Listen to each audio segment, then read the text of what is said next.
Ambassador Olivia Sutton smoothed down her formal blue uniform and took a deep breath. Beyond the massive doors made of some alien material that looked like pearl but was harder than diamond, the Galactic Council waited. 50 years of human space exploration, 30 years of faster-than-light travel development, and 5 years of careful diplomatic outreach had led to this moment. "Nervous?" asked Frank Collins, her deputy and longtime friend. "Wouldn't you be?" Olivia replied with a small smile. "Everything we've worked for comes down to the next few hours." The doors slid open silently, revealing a vast circular chamber. 12 raised platforms formed a ring, each occupied by a different alien species. Some looked almost human, others defied easy description. In the center stood a single podium where Olivia would present Earth's case for admission. "The human delegation may enter," announced a melodious voice that seemed to come from everywhere and nowhere at once. Olivia led her team of 6 diplomats and scientists into the chamber. The air felt thick, humming with energy that made the hair on their arms stand up. This was the heart of galactic civilization, where decisions affecting trillions of beings across thousands of worlds were made. The being on the highest platform rose to its full height, nearly 9 feet tall with iridescent skin that shifted colors like oil on water. This was High Counselor Verix of the Atraxians, the oldest species in the Council. "Ambassador Sutton of Earth," Verix said, voice rumbling like distant thunder. "Your species seeks membership in the Galactic Council. We have reviewed your application materials and technological assessments. You will now face our questions." For 6 grueling hours, the Council members took turns interrogating the Earth delegation. They questioned humanity's history, culture, governance, and ethical frameworks. They probed Earth's scientific understanding and technological capabilities. They presented complex moral scenarios and evaluated the responses. Through it all, Olivia and her team maintained their composure, answering truthfully and thoughtfully. By all objective measures, Earth had met or exceeded the technical requirements for Council membership. The delegation's data tablets showed green indicators across all assessment categories. When the questioning finally ended, Olivia felt cautiously optimistic. The Council members withdrew to deliberate in private while the humans waited in an antechamber. "We did well," Frank said, checking their assessment metrics. "Better than the Syrian delegation did last cycle, and they were approved." Olivia nodded but couldn't shake a feeling of unease. Something in the Council's final questions had troubled her. Too much focus on human conflicts, on our capacity for both creation and destruction. An hour later, they were summoned back. The chamber felt colder now, the atmosphere heavy with tension. High Counselor Verix stood. "The Council has reached its decision." Olivia straightened her shoulders, ready to accept the formal welcome she expected. "The application of species human, planet Earth, is denied." The words hit like a physical blow. Olivia struggled to maintain her diplomatic facade as shocked murmurs ran through her team. "On what grounds?" she asked, her voice steady despite her racing heart. "We've met all technical and developmental requirements." "The requirements are merely baseline measures," Verix replied coldly. "Our final assessment considers factors beyond technical achievement. Humanity has been deemed too inherently aggressive, too unpredictable, and too dangerous in its creativity to join galactic society at this time." Another counselor, a being with 4 arms and glowing blue eyes, added, "Your species progressed from primitive flight to nuclear weapons in less than 50 years. You wage war against yourselves for resources, ideology, and territory. Your entertainment glorifies conflict. Your very biology rewards risk-taking and violence." "We have overcome those tendencies," Olivia argued. "Earth has been peaceful for decades. Our creativity has given us art, medicine, and technology that could benefit the entire Council." "Or destroy it," countered another counselor. "The decision is final. Earth is denied membership and classified as a Category 3 restricted civilization. You will be permitted limited travel within designated sectors only, and your system will remain under observation." 2 security officers with sleek armor entered the chamber. Your delegation has 6 hours to depart Council space, Varix announced.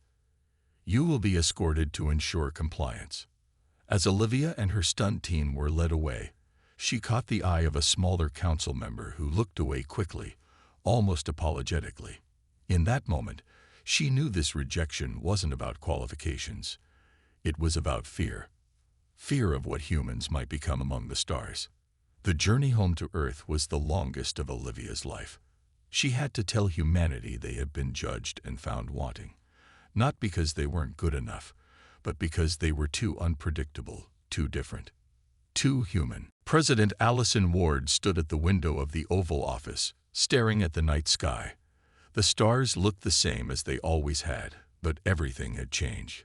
Humanity was alone in a way they had never been before, officially judged and rejected by the galactic community. Madam President, they're ready for you, her chief of staff said from the doorway. She nodded and straightened her jacket. In the East Room, representatives from every nation on Earth waited. This emergency summit had been called within hours of Ambassador Sutton's return with the devastating news. President Ward entered the room to a somber silence. The usual political divisions had dissolved in the face of this universal human rejection.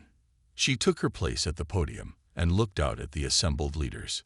3 days ago, we believed we were about to join a community of worlds, she began. Today, we know that community has locked its doors against us, not because we lack the technology or knowledge, but because of who we are. The chamber remained quiet as she recounted Ambassador Sutton's report in detail. When she finished, the silence gave way to a storm of voices. We should petition for reconsideration, suggested the European Union representative. Show them we can be what they want. No, countered the representative from Nigeria. We should focus on our own development. We don't need their approval. They've labeled us dangerous, said the Japanese Prime Minister. What if they decide we're too dangerous to exist? The debate raged for hours. Some nations favored appeasement, changing human society to fit council expectations. Others advocated complete isolation, building defenses and forgetting about the stars. A few angry voices even called for military preparation, though no one seriously believed Earth could challenge the Galactic Council. As the arguments circled without resolution, a new voice cut through the noise. May I speak? The room quieted as Dr. William Carter approached the podium. As the lead scientist from the delegation, he had witnessed the rejection firsthand. When I was 7 years old, he said, the other kids wouldn't let me join their club. So I started my own. By the end of the school year, my club had more members than theirs. A few tired smiles appeared around the room. The council rejected us because they fear what makes us human.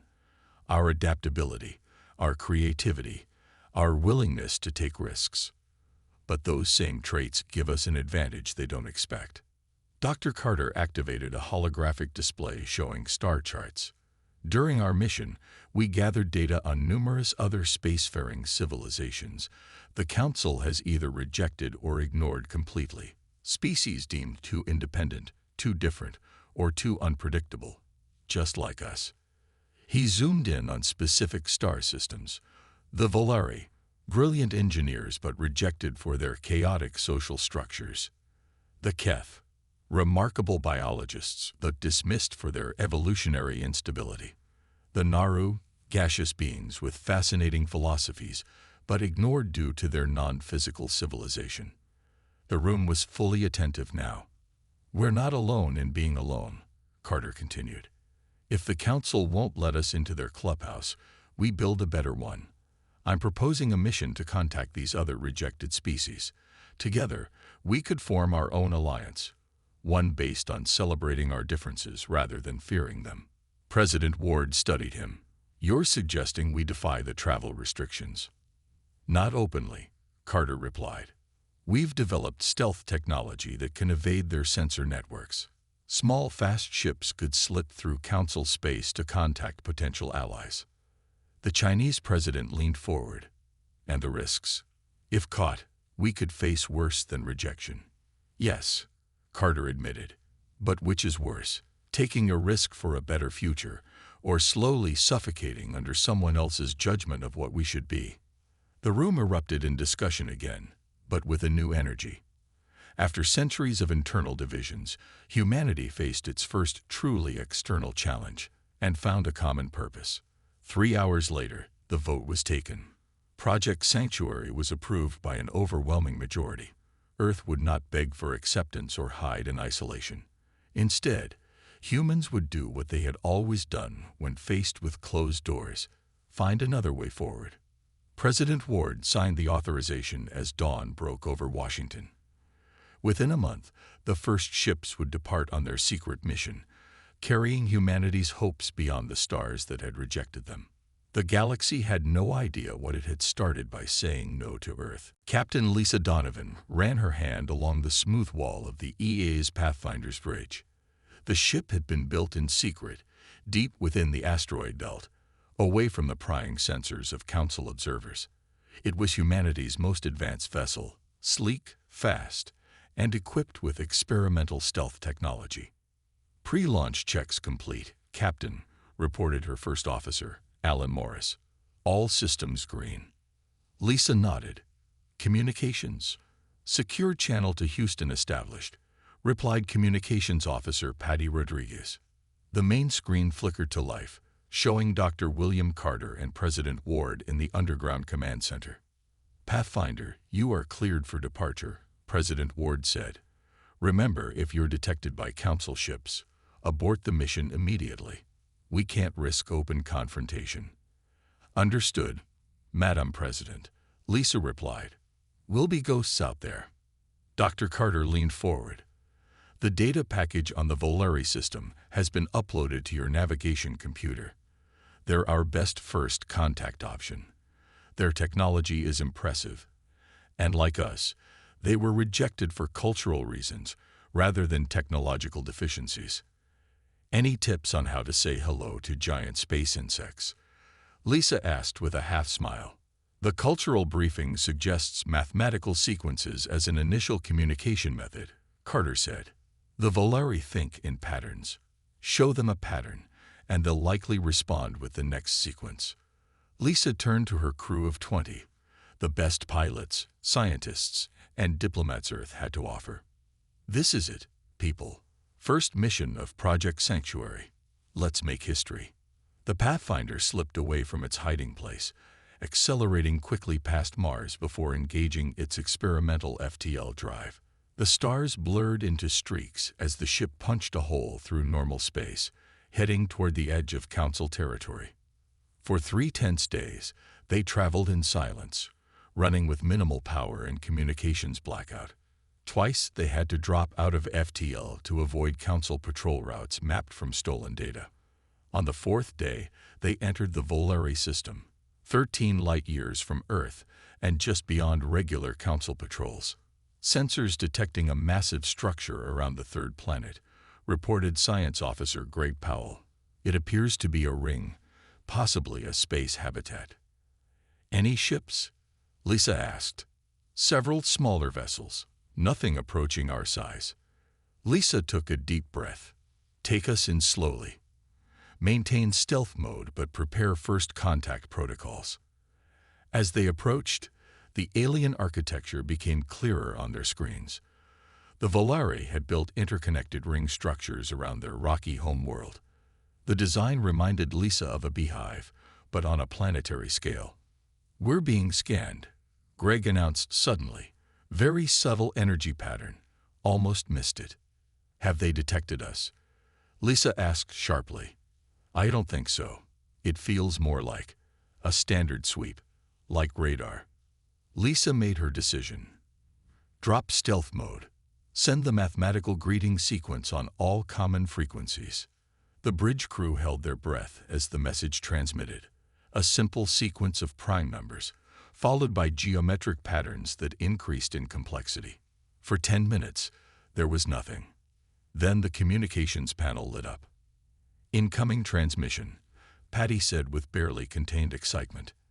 It's the next numbers in the sequence we sent, followed by new patterns. A cheer went up from the crew. First contact achieved. Over the next 72 hours, Communication with the Volari evolved from mathematical exchanges to simple language concepts. The Volari, it turned out, had been watching council activities for decades since their own rejection. Their insectoid appearance and hive-like social structure had made the council uncomfortable, despite their remarkable engineering achievements. On the third day, the Pathfinder received permission to dock with the main Volari ring. Lissa led a small team through the airlock, where they met their first potential allies.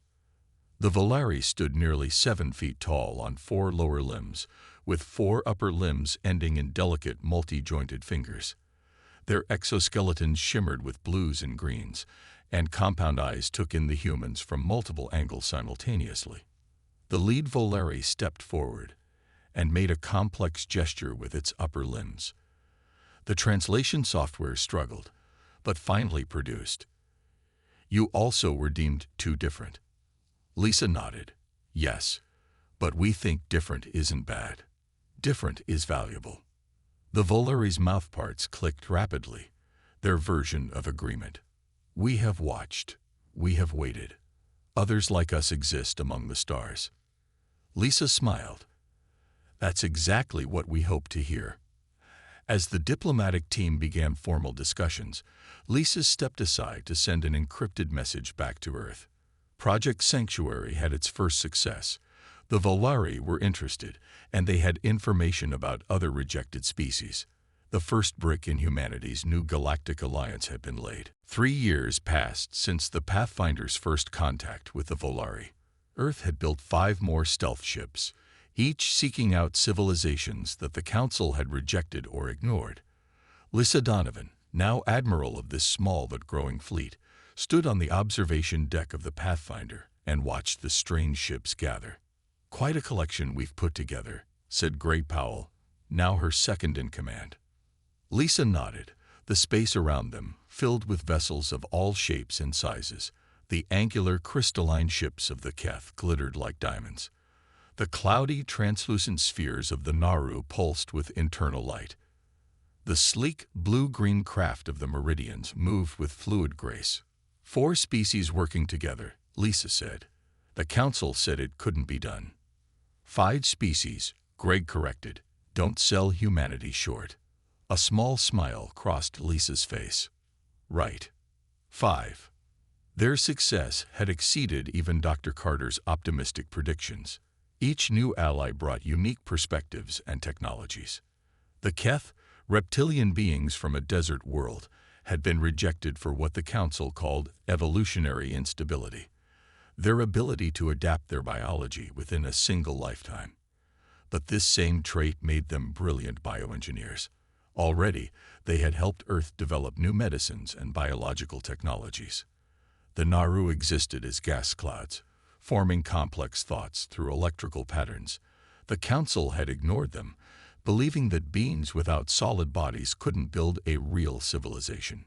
Yet the Naru understood energy manipulation better than any other species, helping improve the Alliance's power systems by 30%. The Meridians, humanoid water dwellers, had been deemed incompatible with Council standards due to their aquatic nature.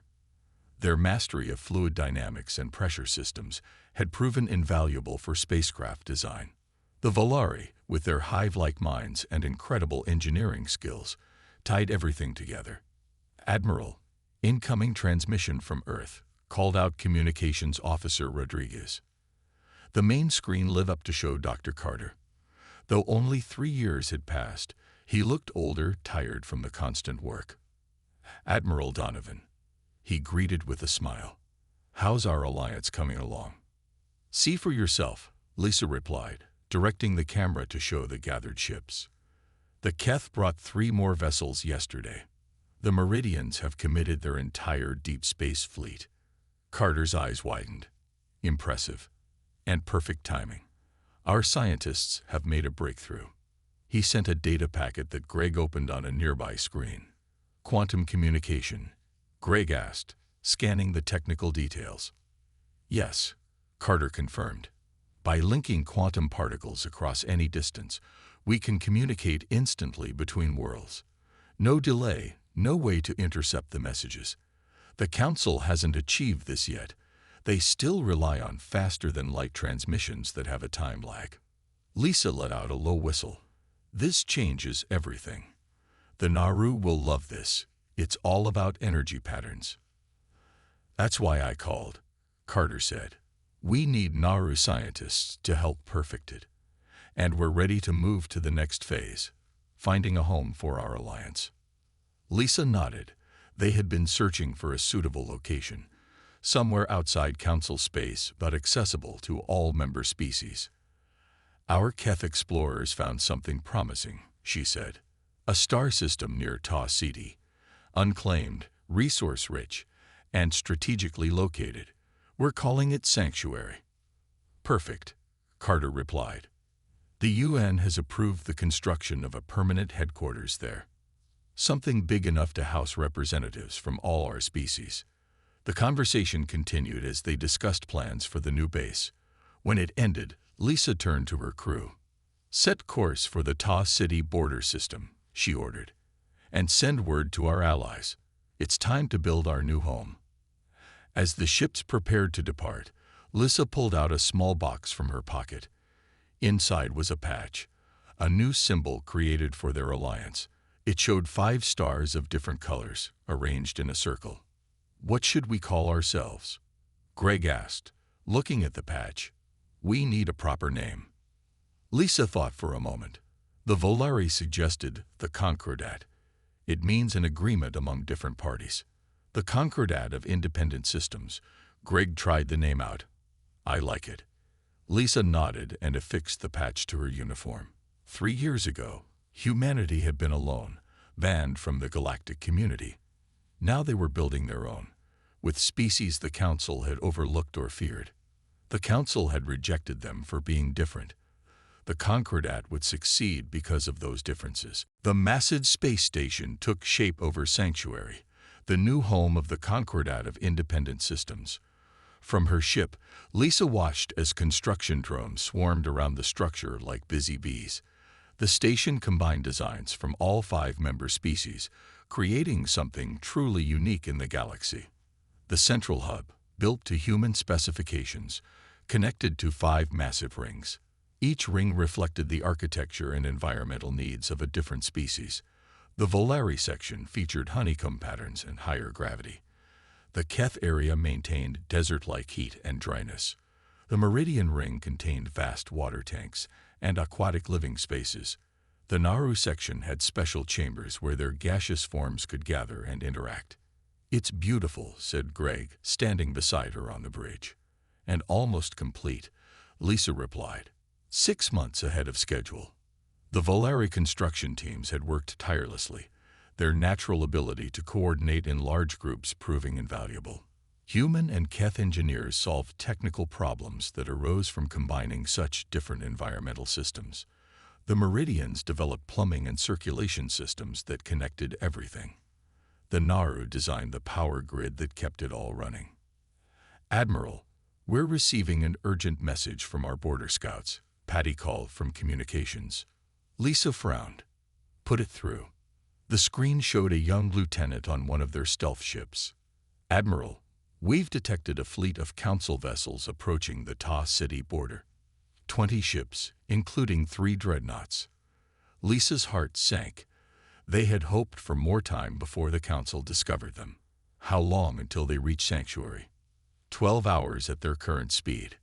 Lisa turned to Greg. Notify all Concordat ships. Battle stations. You think they'll attack? Greg asked quietly. I think they won't like what we've built, Lisa replied. Better to be prepared. Within hours, the Concordat's defensive fleet gathered near the station. 43 ships from 5 different species formed a protective barrier. Lisa coordinated from the Pathfinder, which had been upgraded with technology from all their allies. All ships report ready, Admiral, Greg said. The station has evacuated all non-essential personnel. Let's hope it doesn't come to fighting, Lisa said. She had no illusions about their chances against the Council's military might. The Concordat had grown quickly, but the Council had thousands of years of technological development behind them. Exactly 12 hours after the warning, the Council fleet arrived. Their ships were enormous, gleaming white with blue energy patterns flowing across their hulls. The lead vessel was twice the size of the Pathfinder. "They're hailing us," Hattie reported. Lisa straightened her uniform and nodded. "Put them through." The screen showed an Atraxian commander, his iridescent skin shifting colors rapidly, a sign of anger in their species.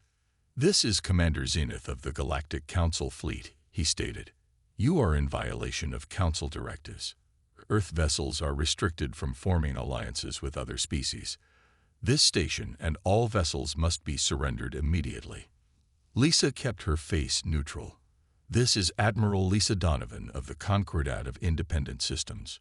We are not in Council space, and we are not subject to Council directives." "That distinction is irrelevant," Zenith replied coldly. "The Council has authority over all developing species for their own protection. You will comply or face consequences." Lisa looked at the tactical display. The Council ships were moving into attack formation. "Dr. Carter's quantum communication system is ready," Greg whispered. "All our ships are linked." Lisa nodded slightly. They had prepared for this moment. The Council expected either submission or a futile battle. They wouldn't expect the third option. "Commander Zenith," Lisa said calmly, "we decline your demand, but we also decline to fight you today." She pressed a button on her console. Instantly, all 43 Concordia ships activated their engines in perfect synchronization. The maneuver they executed had been practiced for weeks, a complex, interwoven pattern of movements that would have been impossible without instantaneous quantum communication. The Council ships fired, but their weapons found only empty space as the Concordia vessels danced between the energy beams in perfect coordination. Not a single shot connected. "What is this?" Zenith demanded, his skin now pulsing with confused color patterns. Lisa allowed herself a small smile. "Just a demonstration, Commander. You fear our differences. We celebrate them. Today we showed you what that means." For 3 hours, the Council fleet tried and failed to hit a single Concordia ship. Eventually, Zenith ordered a retreat, his final message a warning that the Council would return in greater numbers. As the Council ships disappeared into FTL, cheers erupted across the Concordia fleet. They had stood against the Council without firing a shot, using creativity instead of aggression. The very traits the Council feared had just saved them. News of the standoff at Sanctuary spread quickly throughout the galaxy. The Council tried to control the narrative, calling it a minor security incident, but too many had witnessed the event. Recordings of the Concordia's perfect defensive maneuvers circulated on information networks across dozens of worlds.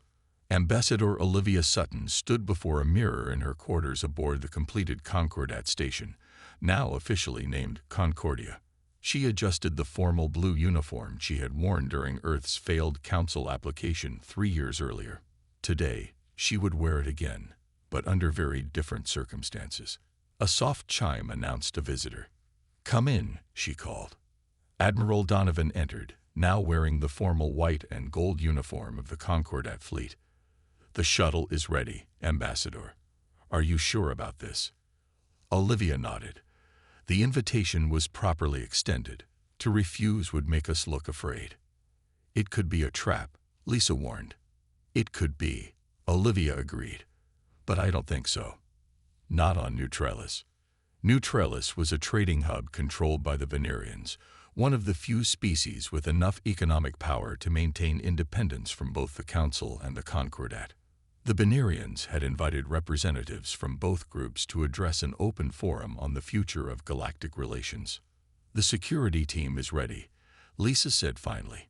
"Just be careful. The Council doesn't like being embarrassed." 2 hours later, Olivia's shuttle landed on Neutralis. The planet's massive trading center bustled with activity as beings from hundreds of worlds conducted business. The Venerians, short beings with 4 arms and golden skin, had built their entire civilization around commerce and neutral mediation. The forum was held in a grand circular auditorium. As Olivia entered with her small security team, she saw the council representatives already seated on one side. High Counselor Verix himself had come, along with representatives from 3 other council species. The Binarian moderator, wearing elaborate robes denoting her status, called the forum to order. Today we host a historic meeting between the Galactic Council and the newly formed Concordia of Independent Systems. Each side will present their perspective on recent events and their vision for the future.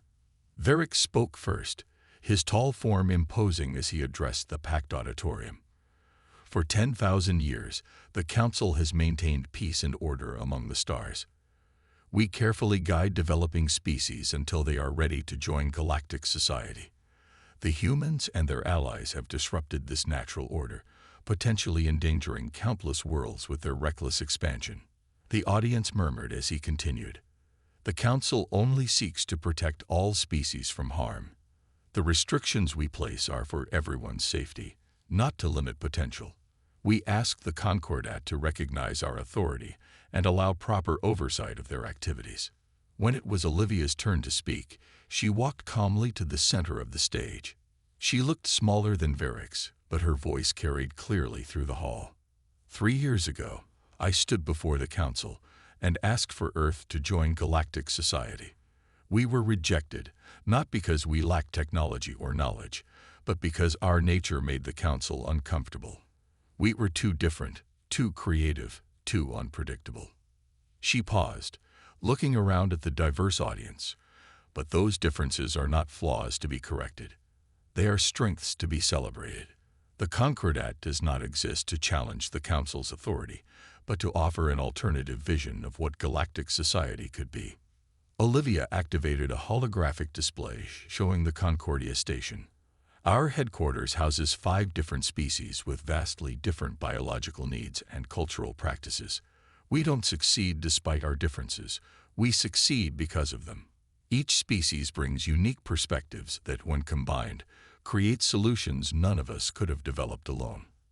The audience was completely silent now, captivated by her words. The strength of any community lies not in the similarity of its members, but in the diversity of their perspectives. The Council feared our differences rather than recognizing their value.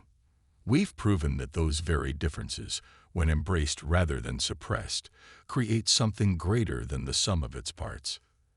As she concluded her speech, the auditorium erupted in applause.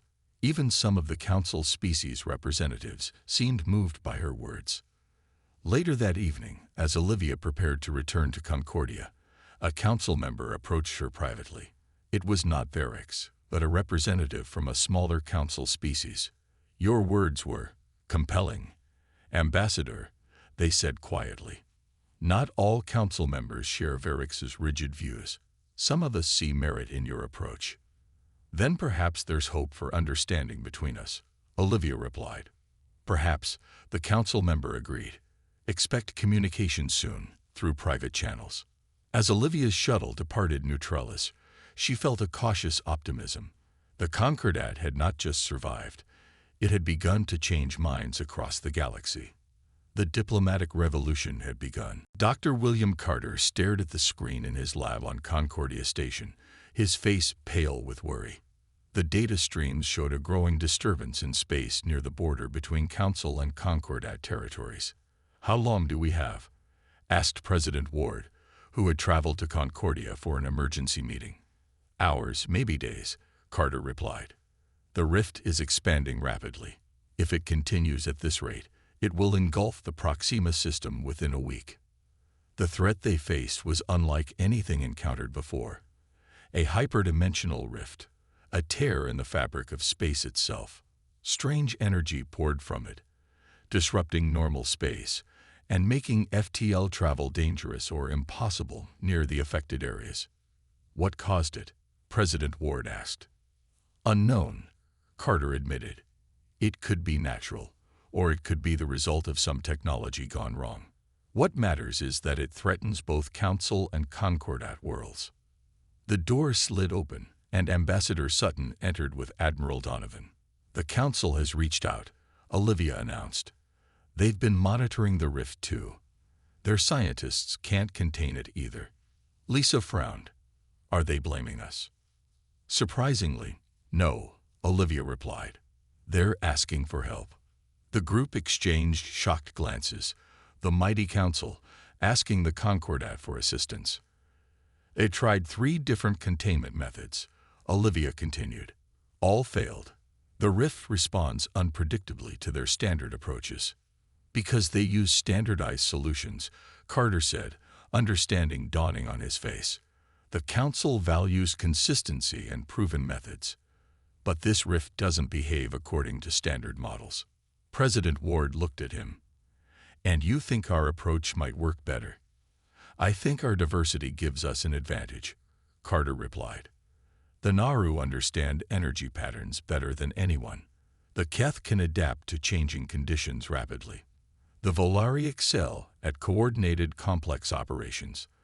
The Meridians understand flow dynamics that might apply to the rift's expansion. And humans? Lisa asked. Carter smiled slightly. We think outside the box.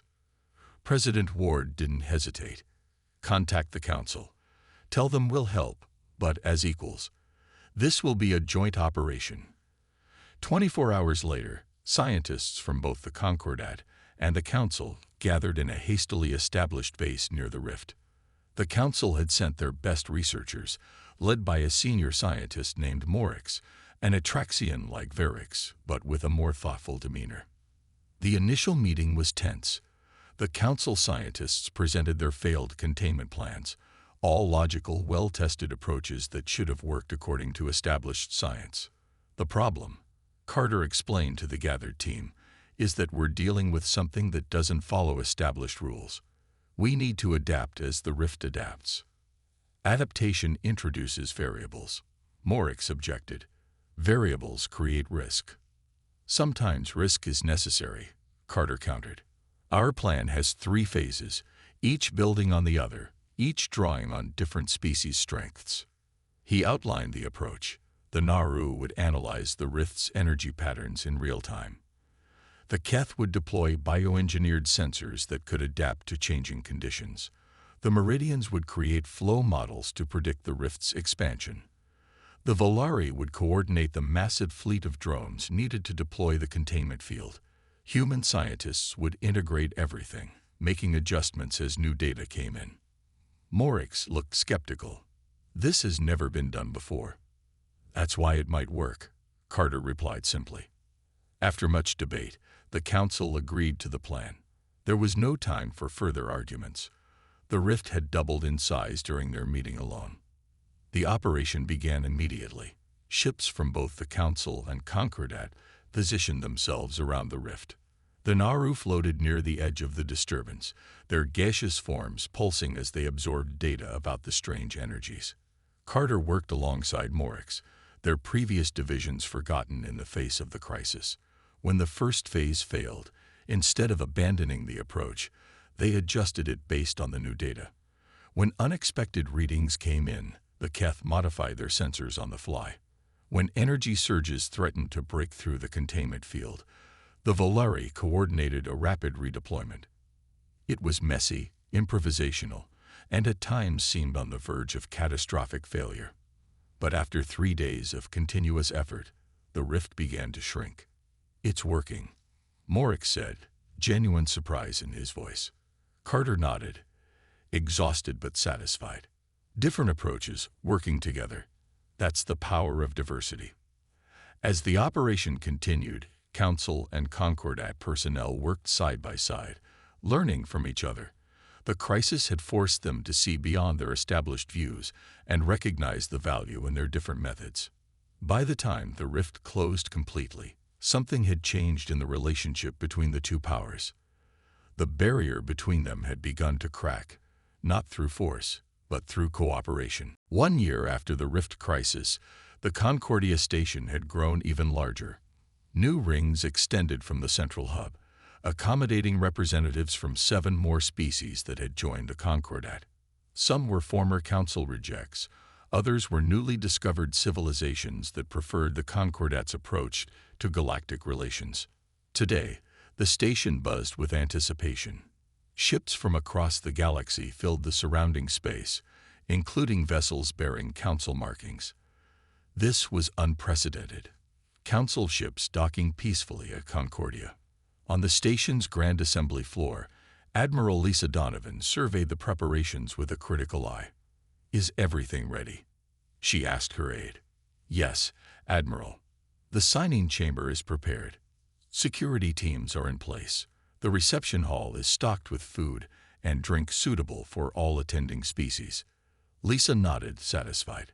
4 years ago, she had commanded a single ship on a desperate mission to find allies in a galaxy that had rejected humanity. Now she stood ready to welcome representatives from almost every spacefaring civilization to the signing of the Concordia Accords. In her private office, Ambassador Olivia Sutton met with President Ward, who had aged visibly during her years in office. "Did you ever imagine we'd end up here?" Olivia asked, looking out the window at the gathered ships. President Ward smiled. "Honestly, no. When the Council rejected us, I thought we were doomed to isolation. I never expected that rejection would lead to something better than acceptance." The door opened, and Dr. Carter entered. His hair had gone completely gray, but his eyes were as bright and sharp as ever. "The Council delegation has arrived," he announced, including High Counselor Varix himself. President Ward raised an eyebrow.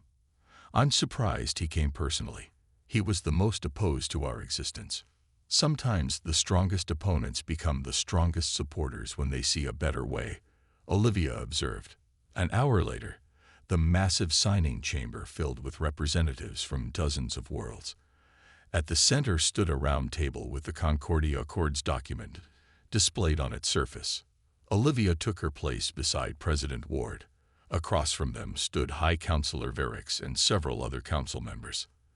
The rest of the circle was filled with representatives from all Concordat species and independent worlds.